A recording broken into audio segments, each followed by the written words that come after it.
All right, hi everybody. My name's Ben Flanner. I'm going to talk about Brooklyn Grange and some of our conservation practices. We're a rooftop farm in Brooklyn and Queens, and I'll tell you, I'm going to give a brief little overview of exactly what it is and what we do, because I think that helps set the stage for some of the conservation practices that we'll talk about as well.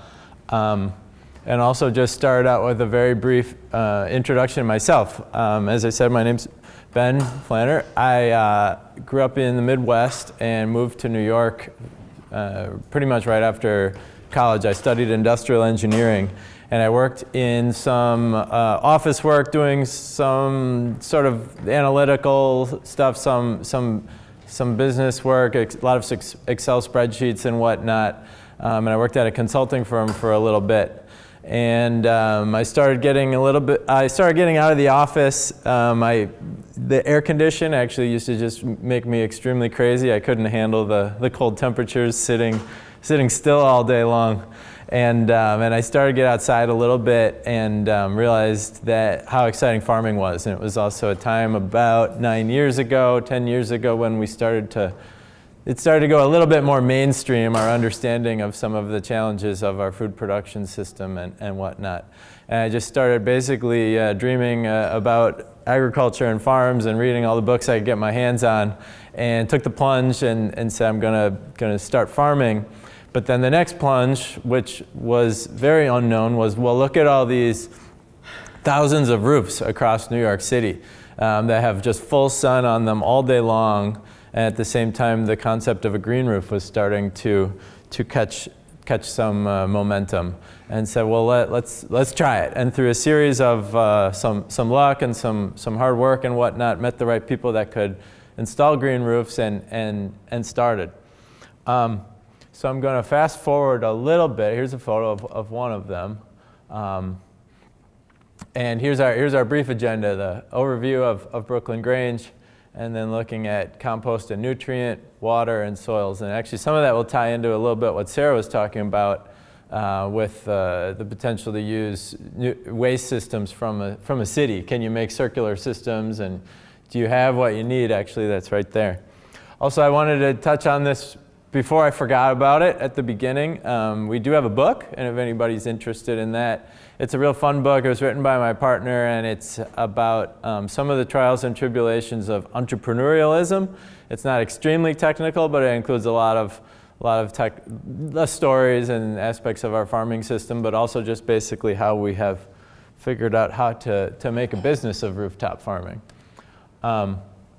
So in 2010, we found this building, and it's almost exactly an acre, but you can see it has a couple slightly unique angles to it, and began negotiating with the landlord. And it turns out that he had recently purchased the building, and he had plans to install a green roof on it.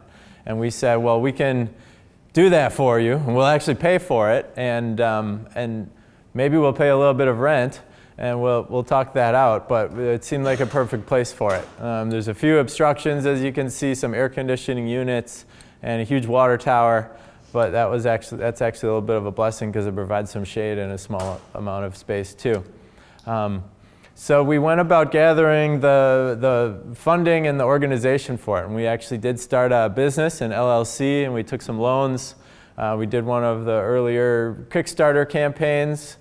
We held some events and also sold some equity in the business and raised the starting price, which was about $200,000. And we got the soil up there and installed the green roof, and we started farming it. And this aerial view, you can see that it's a very intensive style of farming, high density, no space wasted, even down to the inch of the width of our walkways and whatnot. In the morning, it resonated with me. I think it was Krista mentioned that the concept of every acre matters in farming, and it made me laugh because for us every foot matters. Almost every inch matters, depending on how you think about it. But I think that's very much an accurate mantra, and something that I've learned a lot about as we've been doing this too. And then 2 years later, we started our second farm. And this one we did have some help from the Department of Environmental Protection, which is a New York City agency, which is focused on water and air. And they have something called a GI, a Green Infrastructure Grant. I think those similar grants in green infrastructure and stormwater management grants are available in different places around the country, especially in some of the larger cities, because there's such convoluted stormwater systems. Basically in New York, won't go into huge detail on it, but in New York, every time we get a substantial amount of rain, and by substantial I mean like not a lot, like a quarter inch or maybe even less, maybe even a tenth of an inch, there's basically just no space for that water to go. And it combines into the exact same systems, the exact same drainage systems as all our toilets and sewage.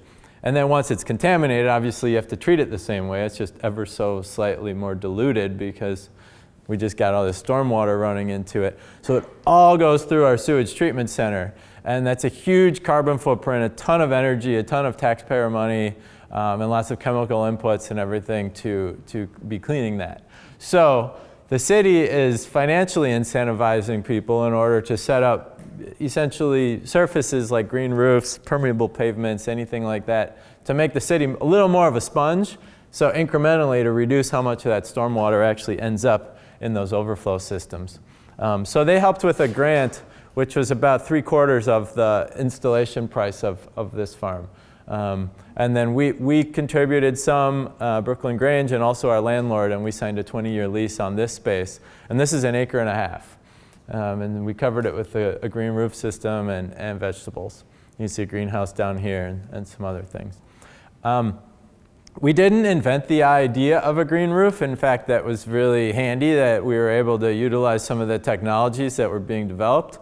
And just wanted to make everyone aware, in case they're not, that is a concept of growing any type of vegetation on roofs that's been being developed for, well, informed since the birth of time in many different ways, but particularly in its newest incarnation for about 40 years, starting mostly with Europeans seeing environmental benefits of them.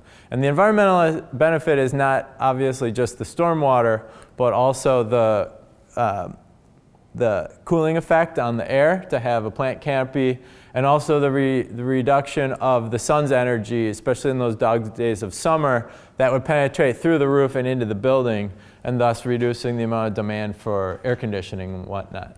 But we were, and I was as farming it, basically the first of our kind to convert a large, continuous, built-in place green roof and say, let's grow vegetables on it instead of slightly more practical or passive plants like sedums and wildflowers and grasses and things that are basically low maintenance, because obviously, as you probably know, vegetables are much more of an actively management crop and a lot more work. So I have a couple photos of the space just to give everyone an idea of the way it's laid out and the way it looks. This is the one in the Navy Yard, and we do have a little covered area under this canopy for events, in which I'll talk about a little bit more in a moment. And then here you see, these are mostly salad greens in here, which occupy about half the farm. But you see the general structure of our row layout and how they're set up. You can see some of the watering mechanisms, which I'll talk about a little bit too when we speak about water. There are other crops. It's not all just salad mixes in here, but I think they're back here. There's peppers and tomatoes around the corner and whatnot. Here's another shot. You see some larger leafy greens and some tomatoes, some bamboo staking. One of the challenges without having a whole lot of depth, and also with having a lighter weight green roof soil, is we can't just pound in a T-post or just pound in a 1x1 square stick. So we get real creative with lots of tripods and triangles and bamboo and things that can go down about 8 inches, but then how do you secure a structure so you can hold plants up? We sell through 3 main channels. The primary one is wholesale, which is to restaurants and grocers. That's probably about 2/3. And then the other third is a combination of 2 farmers markets that we have, and then about 60-person CSA. The CSAs come to our farm and pick up once a week, And it's a nice opportunity to get people up there to see them. A lot of people bring their kids and whatnot. It's a nice green space to be able to visit. It's not a huge CSA.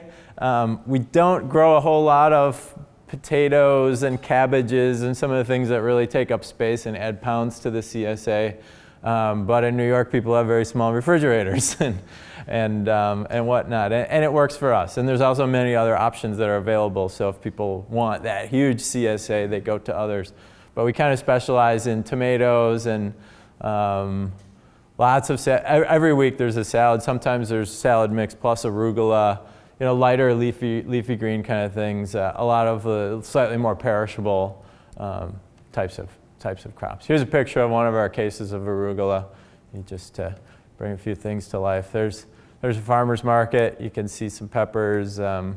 We make some sauces and we have honey. Here's a look at one of our mixes, and it's a little bit older label, but some of our branding when we put out in groceries and whatnot.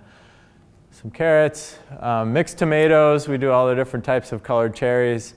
Cucumbers are fun to be a little bit more creative with, to stand out from the crowd a little bit with some of the white ones, yellow. You mentioned those in your, I think it was the Asians in the category, white and yellow cucumbers. We do those, and these long Armenian style. They stand out the market a little bit. Lots and lots of peppers. They do very well in the environment. Here's a little more bountiful farmer's market mix that you can see. I see chard and kale and stuff up here. Lots of shishito peppers, if you guys know those. There's a look at our wholesale. You can see, well, you can't quite tell. I don't know the season either, but it's a little bit more slanted towards the leafy greens. We just find that that's the most successful wholesale product for us economically, to do lots of salad mixes and arugulas and things like that. We also do radishes and carrots and tomatoes and peppers and everything wholesale. But the lion's share, what really pays the bills is those 5-pound boxes of arugula and salad mix. Just a real quick high-level overview of New York. We have a farm right here very close to the water in Brooklyn, and then another in sort of southwestern Queens.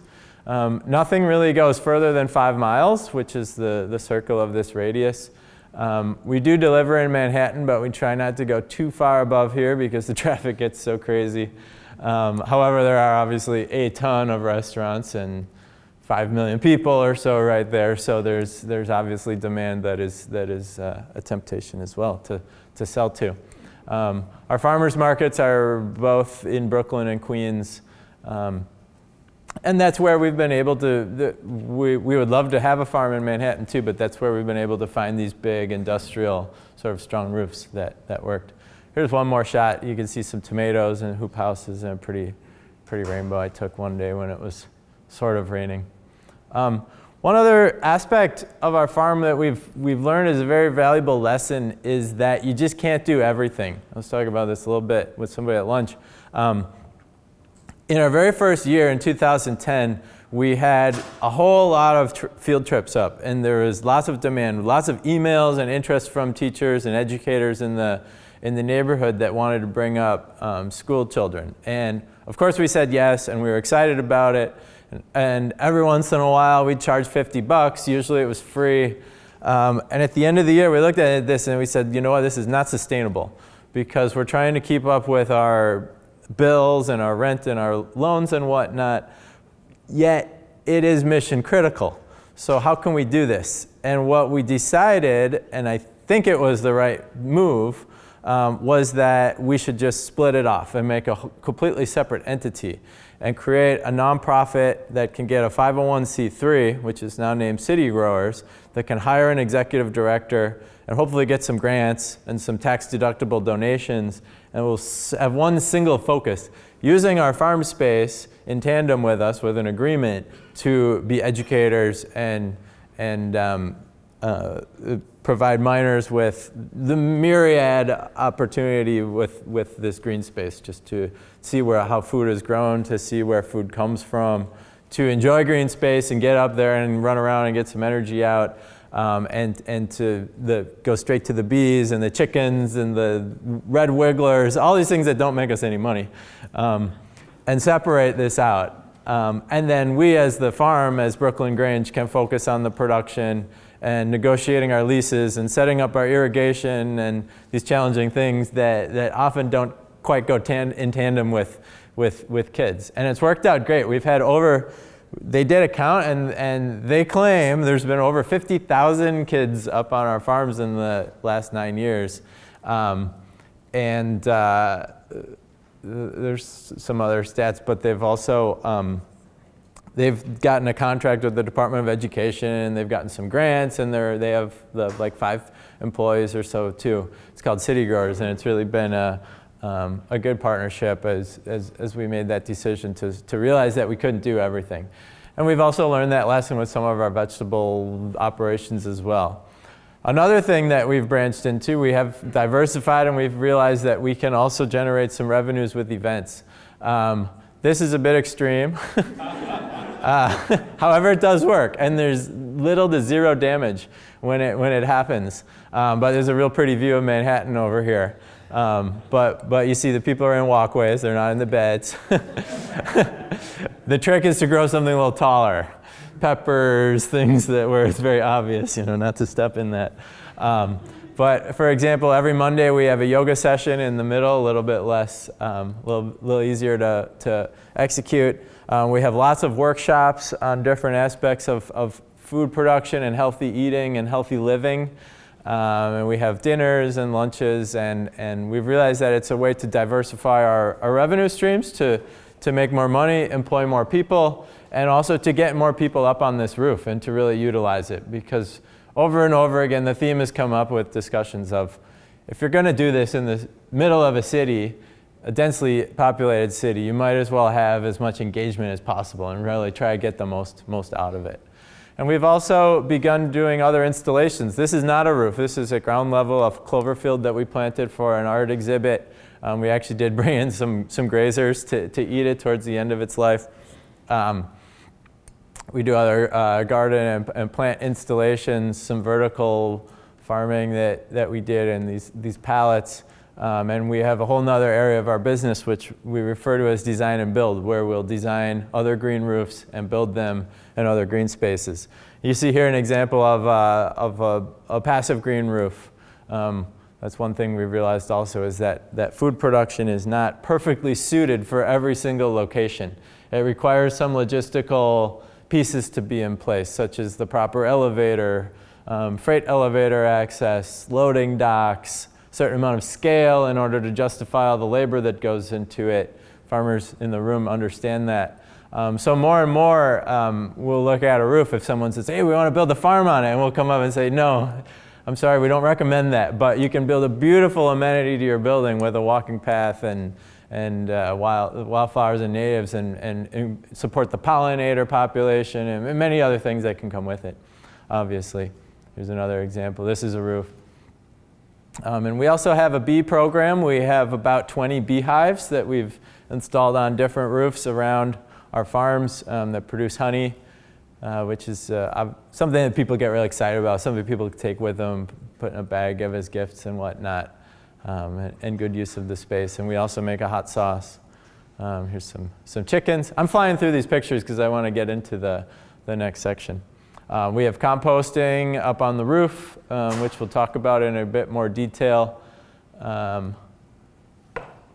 There's a winter shot, just to be reminded that it's not always quite so pretty.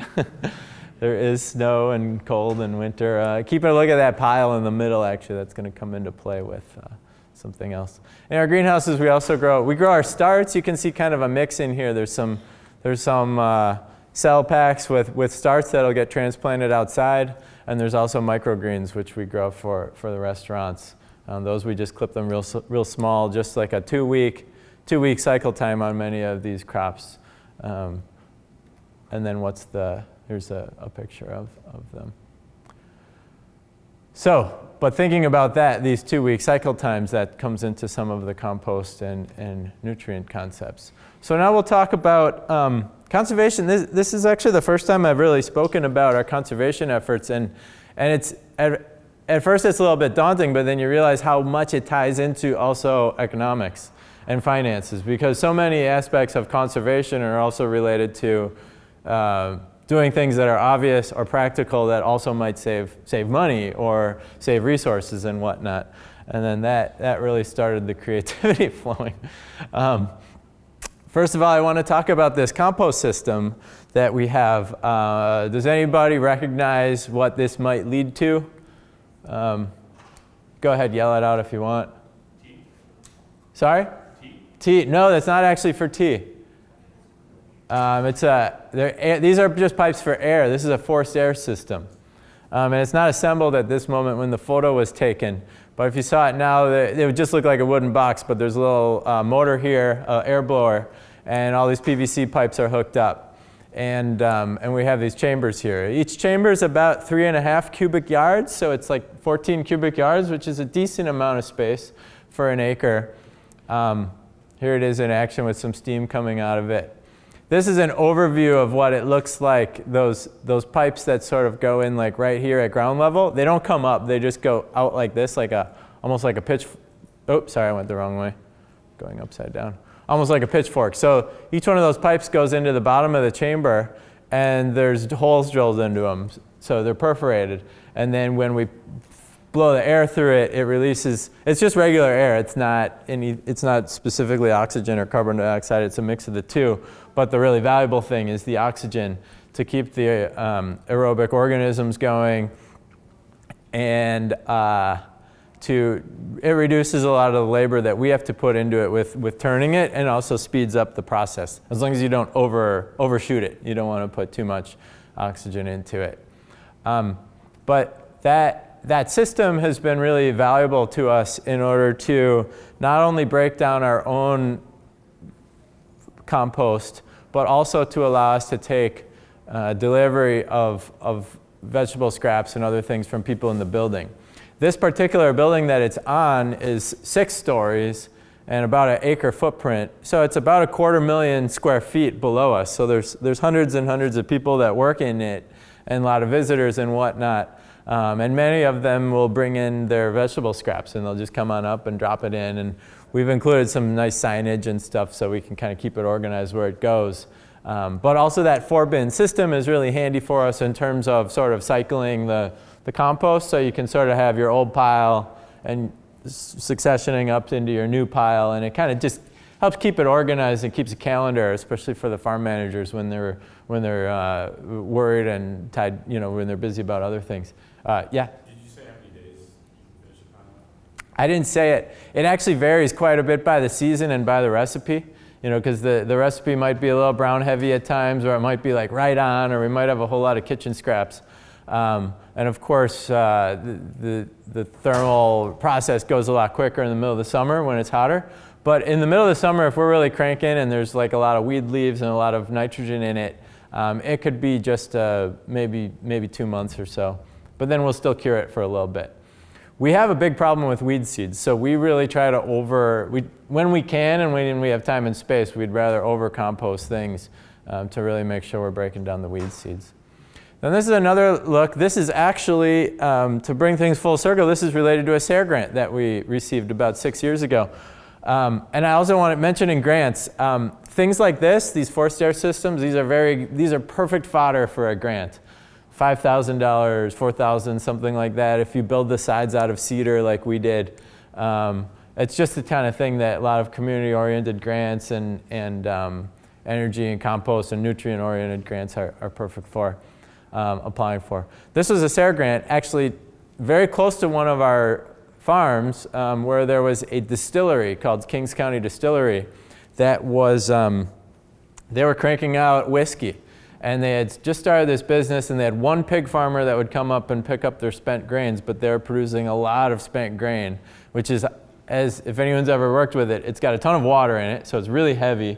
It gets funky fast if you don't do something with it. And it's just inefficient to be trucking that stuff out of the city, energy and whatnot. So we applied for a grant, and we got it with SARE, which covered some of the labor and some of the materials to get it started with. And this is actually not the spent grain, but the spent grain was the impetus for the whole thing and a critical component, because we were on the backyard of this distillery. But this was actually a green market load. So this was from farmers markets. On a Saturday at several of the farmers markets around the boroughs of New York, they'll have pickup where they have little signage and dumpster toters, and people bring their vegetable scraps with them to the farmers market and give it to them. And then they put it in these containers and then they'd bring it to us. This was just one load, so we couldn't handle this every week, but we'd get like every 6 weeks or something, we'd get a load like that. And it looked more or less like that. And we'd blend it with wood chip and some browns and greens and everything, and we'd build these huge piles. It'd get hot, you see, over 170. Some composters might even say that's too hot, but we never really were too concerned because as long as we were killing the weed seeds, that seemed all right. I don't know if I have any other pictures of that project, but you can see it was a fairly decent amount of composting that we had going on. And then we split the finished product with the distillery because they were starting some corn plantings. And then we took the other half up to our roof, which was just a couple 100 yards away. And we had about 3 years worth of our compost needs, or top dressing needs from it. This is actually, I wanted to show this, and I apologize I don't have a slightly more complete photo, but this is a trommel sifting system, a sieve for compost, that someone in our community built at a metal shop, but it actually is hooked up to a bicycle too. So someone buys, whoa, dropped my microphone, but somebody pedals an in-place bicycle and spins that, and it filters it, and you put a wheelbarrow below it to catch the fines, and then it filters out the larger pieces.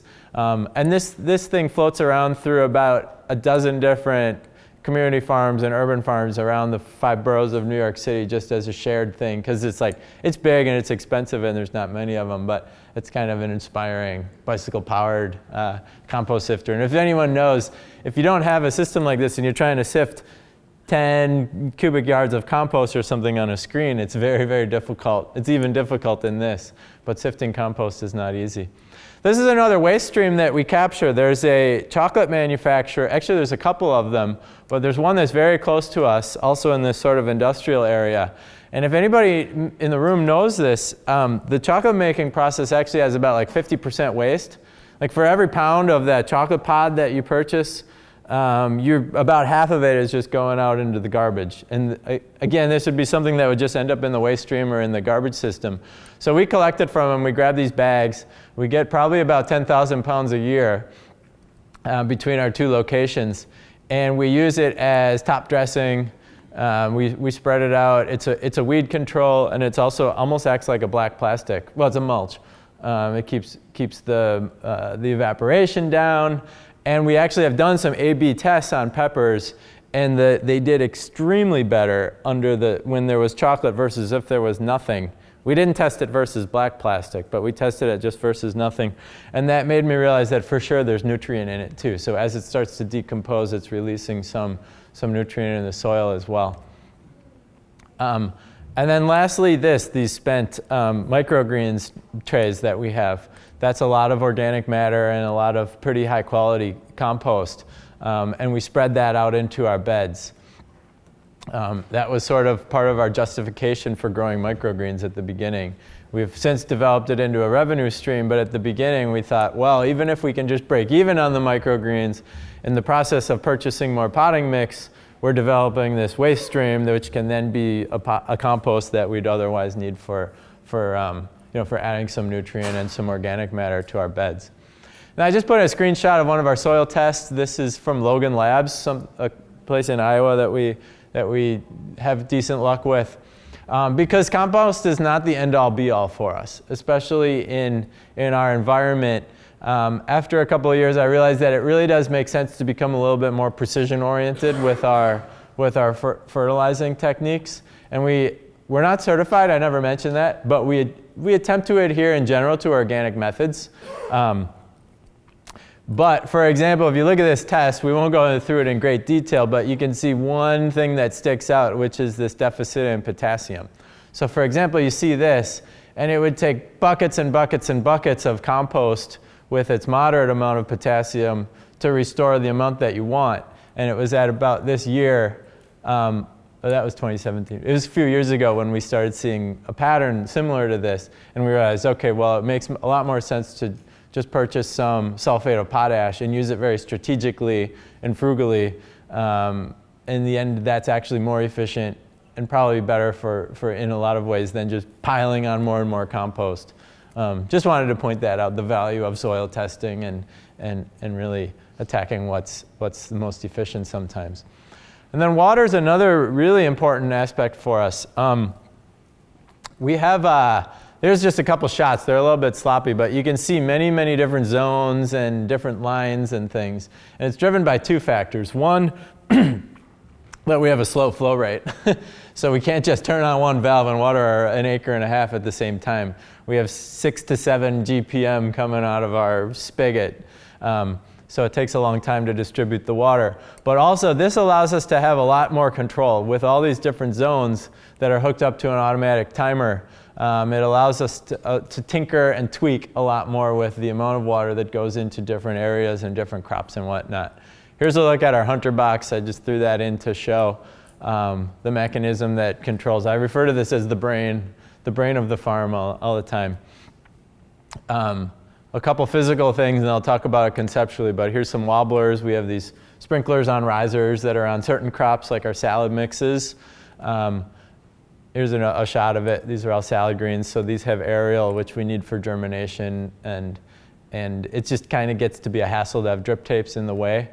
But then on things like our peppers, we have drip tapes on it all, and then we experiment with different plastics and mulches and whatnot too to reduce the evaporation. Here's another shot, I think from the same day, of some pepper plants with, you see cover crops in the beds, clovers and whatnot, and then plastic beds. One other thing that we use for water conservation is burlap. So we plant a lot of salad greens, as you can tell, and those are direct seeded, and they're very shallow. And there's two things that happens. One is that germination can be difficult, and the other is that the birds eat them. I don't know if others in the room have trouble with birds, but the birds have found us, especially the pigeons. So we'll put the burlap down over the seeds for about a day or two. If it's brassicas, just for like one day. And then just as they start to pop, you can peel it up and look. Then you roll the whole thing up and take it off, and the birds tend not to. Plus that burlap holds in a lot of moisture. They actually germinate quite a bit quicker when the burlap's down on them. This is difficult to scale because the burlap's actually a bit expensive. But it's very effective. So it would be interesting to really see, how necessary it is in different environments. I'm just actually going to skip soils. I'm going to skip ahead to this quick reminder of soils. Then I'm going to go back to that water because it sort of sets the stage for it. But a very quick review on soils is that this is the particle size of a large piece of sand. This is the particle size of an average piece of silt. And basically you can't even see it. Would be a particle size of a tiny piece of clay. Massive difference in particle size and how they create pore spaces and whatnot. And then related to that, a quick review. When you have large particles, you have huge pore spaces. And this is what we call rapid drainage. So the water passes through very quickly and easily because there's just a lot of room for it to do so with the larger particle size. You go into the moderate or the small where it's, especially if it's compacted with clay, and essentially water can't even pass through it. So it's just like a bed or almost like a pond seal or whatnot. So anybody want to guess which type of soil we have on the roof? And we probably can't go into rapid, did you say? Yes. And you could probably guess the reasons. What if we get a 4-inch hurricane that comes, 4 inches of rain in the same night? That water's got to have some place to go. It has to work its way down to the drains. But as a function of that, with the rapid, sometimes that's not the best for agriculture. It can be good. You can sort of see it. You can see some particles on the top. That's an aggregate. But that means our soil does dry out pretty quickly. And we also don't have a subsoil. We have about a foot or maybe a little bit more in some spaces with a drainage layer below it with some moisture. But we have to be very strategic, and we do use a fair amount of water. We were working actually with professor from Cornell, and we learned a ton about our water use, and they set up meters and some sensors and so forth, and looked at our drains to figure out what was going down. We learned a lot about our farming practices and our water use, but in the process of that, our mantra was, let's turn up the water because it seems to make the plants healthier. But we realized at one point maybe we were using too much. But also learning, and remember there's no pioneers doing this. This is a new soil, new system, not a lot written down. In June, our landlord began metering our water. And we started paying for it. At that point, up until then, we were paying a monthly water fee, but it wasn't metered. And this was our rate. Once I think I got the first bill right around here and said, okay, this is now my new focus. Reducing water and looking at water conservation practices. And you know what? It's good, right? Like, you grumble about it when you have to pay the bill, but like, we should have been paying the bill all along. Or like, I see the greater good of us paying the bill because it forces us to be better stewards of it and to appreciate the value of it. And you know, in New York, we're very blessed with the huge reservoir system, but we pay a lot for our sewage bill, and that is tied into our water price. So this is used by the month in gallons. But I want to put this up. So right around here, we started trying to conserve. Maybe around here once we knew the meter was installed, but I know we got the bill around here. And this was the rest of 2016. And this is basically a natural trajectory, but there is a lot of effort that was already going in at this point towards reducing it. And then this was 2017, and we're very proud to say that in the comparable months from June on, we used 25% less water. And we have a goal of at least another 10% next year. And the things that we tweaked, I didn't write this on a slide, but it's everything. It's the amount of times that you're pulsing your drip irrigation.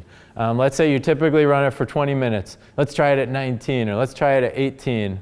Or just ways to look at it and to make sure and say, whoa, wait a minute. So like we're still increasing the saturation, but by minute 15, we're actually starting to see a little trickle coming through the bottom that might be making its way to the drain. So let's just try it for maybe even just 10 minutes at a time, but we'll run it a little bit more frequencies. Rain gauges we started setting up, so everything that's automated would obviously get flipped off as soon as it's raining, once that thing gets wet. And we're still continuing. This year we're going to set up a lot more sensors to actually have some hard data about our moisture levels and looking at different microzones and microclimates and whatnot with that. But that has been a huge focus for us with all of this. And that's part of the value of those different zones.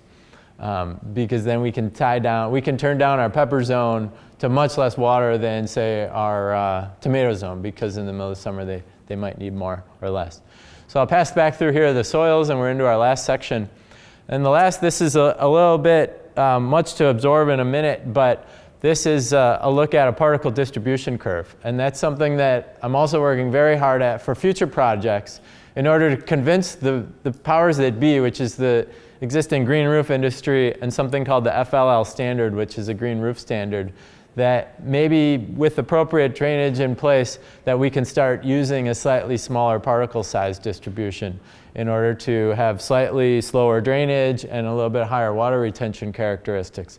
But as an example, this is a test of something which we're planning to use or hoping to use, but it actually is outside of the boundary of the FLL. So that opens up a whole thing of politics, you know, and working your way and making a case and doing some experiments and maybe working with some professors to say why this could work or why this might still be appropriate on a roof with the right structural analyses in place and whatnot. And this stuff applies it in many different aspects of urban farming too. Here's a look at some of our soils. You can see it's a little dark and it's a little bit hard to tell. And you can see this looks a little blacker, but this actually has larger particle size, and this is a newer test that we're doing, which is approaching more of a sandy loam, like a lot more sand size, smaller sand size particles. So that's it. We're down to 1 minute. I guess we should open up for questions and answers.